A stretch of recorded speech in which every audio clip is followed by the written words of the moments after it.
कर्पूरगौरं करुणावतारं संसारसारं भुजगेन्द्रहारं सदा वसन्तं हृदयारविन्दे भवं भवानी सहितं नमामि।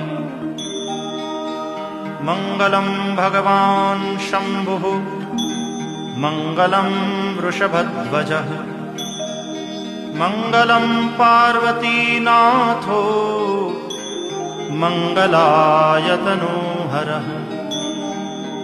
सर्वमङ्गलमाङ्गल्ये शिवे सर्वार्थसाधिके शरण्ये त्र्यम्बके गौरी नारायणि नमोस्तुते।